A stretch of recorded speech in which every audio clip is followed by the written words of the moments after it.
Kalau ada orang menyakitimu, jangan berduka. Kalau ada tetangga, sahabat, kawan baik meninggalkanmu, jangan berduka lara.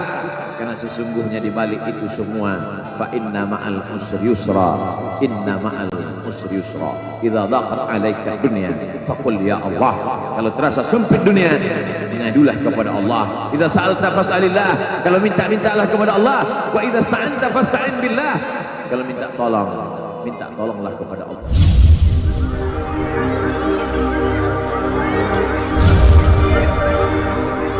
Alhamdulillah, wassalatu wassalamu ala rasulillah sayyidina wa maulana Muhammad ibni Abdillah wa ala alihi wa sahbihi wa man tabi'ahu wa mawala.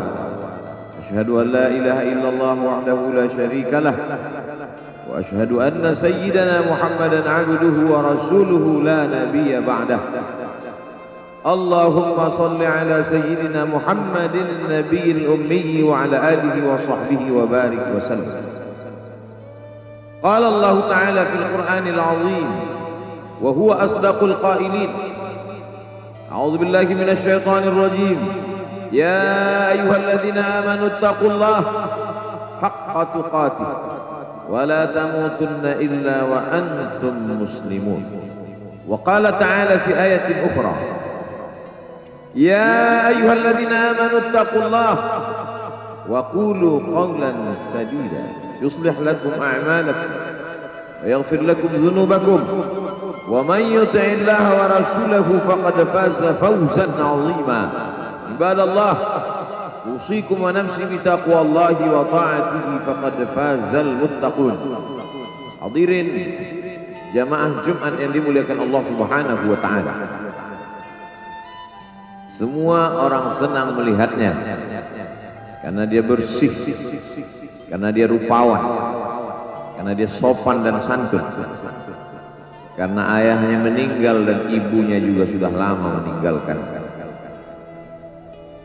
Orang kasihan melihatnya, maka karena kesenangan hati mereka, mereka sendiri yang memberikan gelar untuknya yang belum pernah mereka berikan kepada orang sebelum dia. Gelar itu bernama Al-Amin, orang yang layak menerima amanah. Amin diambil dari 3 huruf, alif, mim, nun. Dari kata alif, mim, nun muncullah kata amanah. Orang yang mampu menerima amanah disebut Al-Amin. Kita mengatakannya jujur. Lawan daripada amanah adalah khianat. Al-khain, pengkhianat. Dia tidak berkhianat. Dia adalah seorang yang mampu mengemban amanah dan terpercaya. Maka semua orang percaya kepada dia. Dari alif, mim, nun juga akar yang sama dengan iman, akar kata yang sama dengan iman, maka iman berarti percaya. Dia adalah orang yang dipercaya karena memang dia mampu mengemban amanah. Kapan kebencian itu datang? Kebencian itu datang ketika dia naik ke atas bukit Safa dan dia berkata kepada semua penduduk Makkah, seandainya aku katakan di balik bukit Jabal Abi Qubais yang besar, gagah, perkasa, tinggi, menjulang ini ada pasukan musuh yang akan menyerang kita, apakah kalian percaya?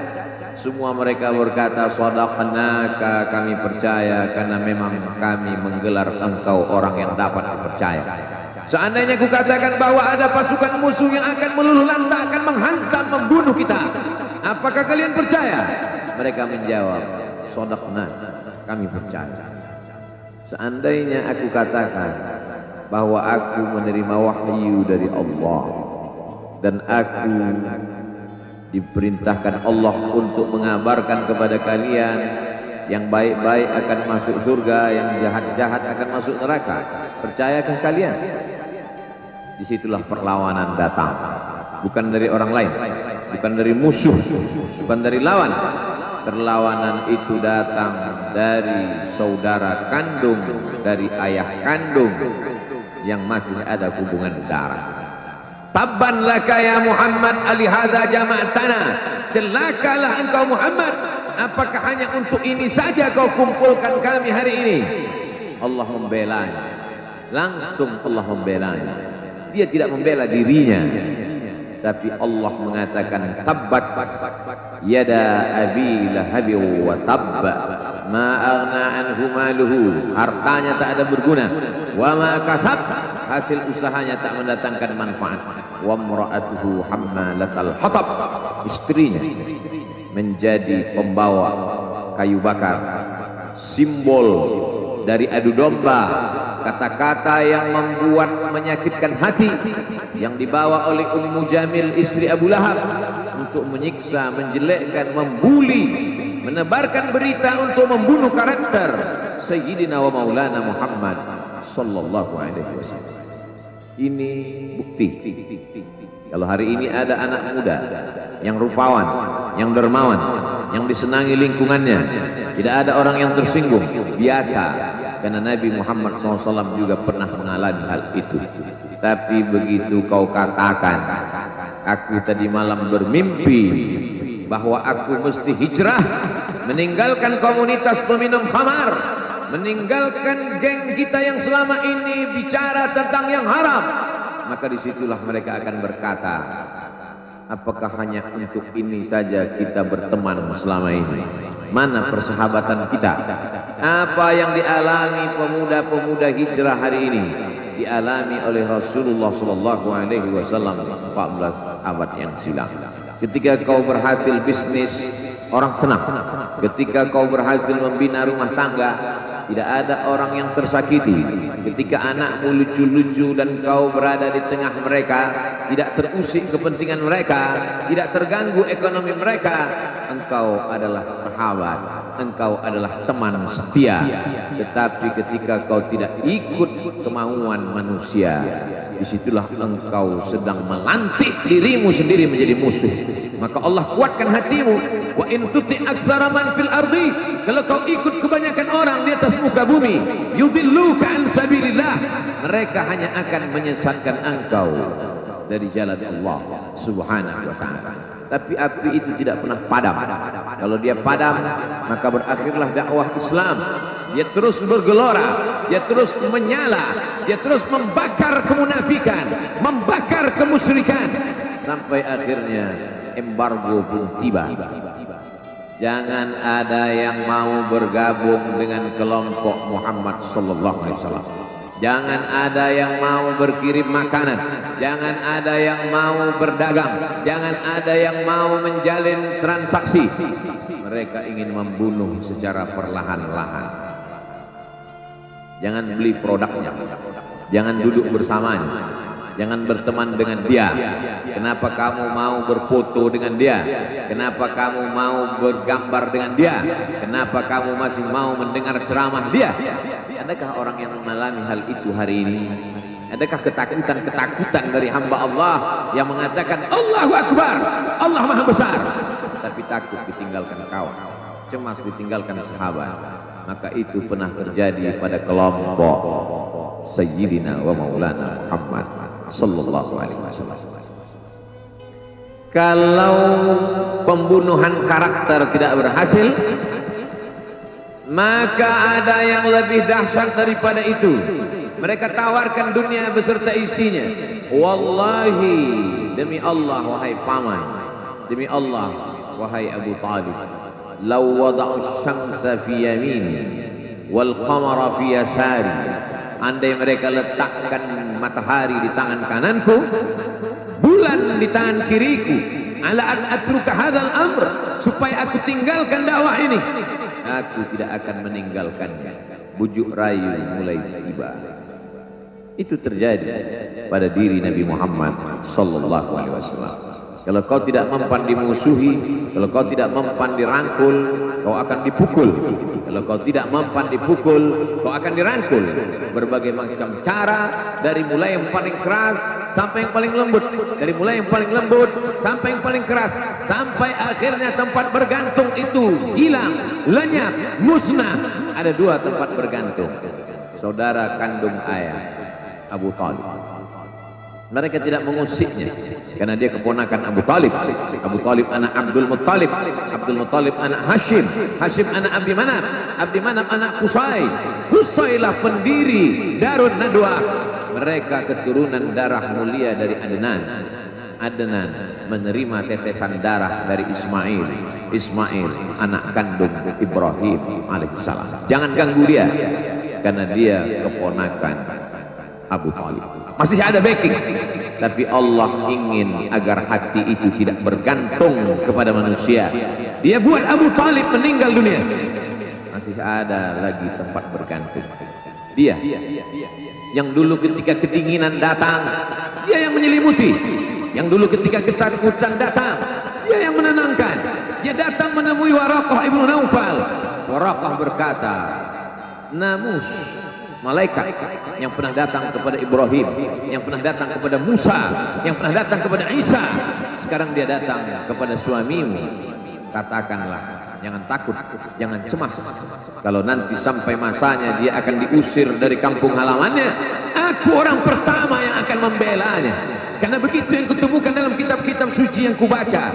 Kata Waraqah bin Naufal. Hari itu juga tempat bergantung itu patah. Khadijah menghadap Allah Subhanahu wa ta'ala. Tak lagi ada makhluk tempat bergantung, tak ada lagi ranting tempat berhinggap, tak ada lagi batang kayu tempat berpegang. Allah ingin agar engkau berserah hanya kepada Dia saja. Tidak ada makhluk. Bersandar kepada makhluk akan kecewa, bersandar pada kayu yang rindang akan tumbang, bersandar kepada benda akan binasa, bersandar kepada sahabat akan berubah menjadi musuh. Bersandarlah kepada Dia, Hayyun Maha Hidup, la yamut, Dia tak pernah mati. Bersandarlah kepada Dia, Al-Aziz yang Maha Perkasa, Al-Jabbar yang Maha Berkuasa. Itu yang diinginkan Allah dari sosok Sayyidina wa Maulana Muhammad sallallahu alaihi wasallam. Dia pergi, sengaja dia pergi berjalan kaki, karena kalau dia pergi menunggang unta, mereka sudah mengintai, dia pasti lari, dia akan pergi ke tempat yang jauh. Sengaja dia pergi berjalan kaki. Lalu kemudian dia pun sampai ke suatu tempat. Dia berharap mereka adalah orang-orang yang lembut akan yang menerimanya, tapi dia tidak diterima dengan tala'al badru alaina. Dia tidak diterima sebagai ahlan wasahlan. Ahlan, keluarga, kau datang kami sambut sebagai keluarga. Sahlan, mudah, kau datang urusan mudah. Ahlan wasahlan. Tapi dia tidak dianggap sebagai keluarga, dia tidak dianggap sebagai sahlan, dia dianggap sebagai musuh. Dia dilempar dengan batu, dia dilempar dengan kayu, dia dilempar dengan tulang onta. Apa yang dia lakukan? Dia bersembunyi di balik bukit. Dia angkat kedua tangannya. Ilaika as'udu dha'faqwat. Kepada engkau saja aku mengadukan kelemahanku. Wa qillata hilati, ketidakberdayaanku. Wa hawani bainan nas, aku hina di tengah mereka. Kalau dulu aku ada tempat bergantung, ada tempat bersandar, ada tempat mengadu, hari ini hanya engkau saja. Datanglah malaikat Jibril, malaikat penjaga segala bukit di atas dunia. Kau tunjuk mana bukit yang paling besar yang Muhammad akan kutimpakan kepada mereka. Hati yang luka biasanya akan marah, akan kecewa, tapi tidak terjadi pada Nabi Muhammad sallallahu alaihi wasallam. Apa yang dia katakan? Asallahu an yukhrij min aslabihim man ya'budullaha wa la yusyrika bihi syai'a. Ya Allah, keluarkan dari tulang sulbi mereka, keluarkan anak cucu mereka yang akan menyembah Engkau. Tidak ada satupun yang akan mempersekutukan Engkau di atas muka bumi ini. Doanya dikabulkan hatinya susah, pikirannya kacau, tapi lidahnya tidak berkata-kata kasar. Dia doakan agar anak cucu mereka menyembah Allah. 100% penduduk Taif hari ini bersyahadat asyhadu an la ilaha illallah wa asyhadu anna Muhammadan Rasulullah. Doa orang yang teraniaya, doa orang yang terzolimi. Dia berhenti di sebuah kebun. Ada seorang yang bukan terpandang membawakan beberapa ranting anggur sebagai pelipur lara, penghilang haus, pelepas dahaganya. Ketika anggur itu akan masuk ke mulutnya, dia berkata Bismillahirrahmanirrahim, atas nama Allah. Maka hamba sahaya miskin, susah, melarat, perantau yang tak punya apa-apa itu heran. Apa yang kau ucapkan? Bismillah. Kau sebut nama Allah ya. Tidak ada satupun orang di kampung ini kalau makan menyebut nama Allah. Siapa engkau? Aku Nabi yang diutus Allah Subhanahu wa ta'ala. Berarti engkau sama dengan orang yang dulu pernah berada di kampung. Engkau dari mana? Aku dari Ninawi. Ninawi, ya. Di sana ada saudaraku, kata Nabi Muhammad sallallahu alaihi wasallam. Di sana ada saudaraku namanya Yunus bin Matta. Yunus bin Matta adalah saudaraku. Sama-sama hamba yang diutus Allah Subhanahu wa ta'ala. Dia juga diingkari oleh kaumnya. Dia masuk ke dalam lautan, ditelan seekor ikan dalam 3 kegelapan. Gelapnya tengah malam, gelapnya lautan, gelapnya perut ikan. Dia berserah kepada Allah. La ilaha illa anta subhanaka inni kuntu minal zalimin. Begitu cara Allah mengingatkan Nabi Muhammad SAW. Apa yang kau rasakan hari ini belum ada apa-apanya dengan apa yang pernah dirasakan oleh Yunus bin Matta. Mendengar itu langsung saja Adas bersimpuh sujud mencium lutut Nabi Muhammad SAW. Dia tidak mulia, dia hamba sahaya, dia miskin, dia perantau, tapi dia sempat mencium tangan Nabi Muhammad SAW. Dia sempat menghilangkan dahaga dari leher Nabi Muhammad SAW. Pertemuan yang berkesan. Biarlah pertemuan itu sekali, tapi sampai ke lubuk hati. Untuk apa pertemuan yang berulang kali, tapi hanya sampai di tepi bibir, hanya basa-basi. Nabi SAW kembali, dia pulang. Di tengah perjalanan dia mendengar, qul, katakan, uhiya ilayya annahu istama'a nafarun minal jin. Ada sekelompok jin. Jin itu berkata, inna sami'na qur'anan ajaba. Kami mendengarkan bacaan Al-Quran ajaba, menakjubkan, ajib. Biarlah manusia menolak, biarlah manusia yang aku dan sombong itu tidak menerimamu, tapi ada satu makhluk yang mau menerima. Inna, kami dari kalangan jin, sami'na, mendengar Qur'anan ajaba, bacaan Al-Quran yang mengagumkan, yahdi ila rusdi, yang membuat kami lurus berpikir benar. Betapa jin yang dikatakan makhluk jahat, tapi ketika dia mendengarkan bacaan Al-Quran tersentuh hatinya dan dia bersyahadat, anna minnal muslimun, kami ada yang muslim, wa minnal qasitun, kami ada yang kafir.